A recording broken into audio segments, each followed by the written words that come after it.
లక్ష్మీదేవి 5 స్థానాల్లో ఉంటుంది. ఆవిడకి 6వ స్థానం లేదు, ఇంకా 5 స్థానాలు ఆవిడకి. అందులో మొట్టమొదటి స్థానం ఏనుగు యొక్క కుంభస్థలం.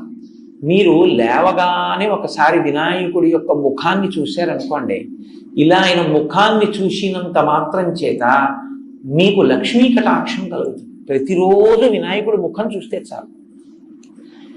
ఎవరి ముఖం చూస్తే మీకు కలిసి వస్తుందో అది కాకపోతే సుముఖం ఇంకెవరిది సుముఖం అవుతుంది.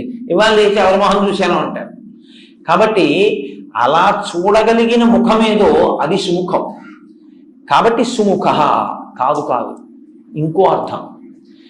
ఒక్క వినాయకుడికి ఒక గమ్మత్తైనటువంటి అనుబంధం ఒకటి ఉంది లోకంలో. అందుకే వినాయకుడి మీద పెద్దలు ఎప్పుడైనా ప్రార్థన చేస్తే ఈ శ్లోకం చెప్తూ ఉంటారు. శ్రీకాంతో మాతులో యస్య జననీ సర్వమంగళ జనక శంకరో దేవ తం వందే కుంజరాననం అని చెప్తారు. ఇది చాలా గమ్మత్తైన శ్లోకం నిజంగా. ఎందుకంటే ఎప్పుడైనా నమస్కారం చేస్తే ఆయన తల్లి సంబంధం చెప్తారు, తండ్రి సంబంధం చెప్తారు.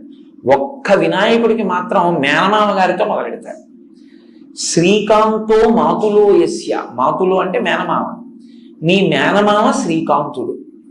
శ్రీకాంతుడు అంటే శ్రీ అంటే లక్ష్మీదేవి యొక్క భర్త.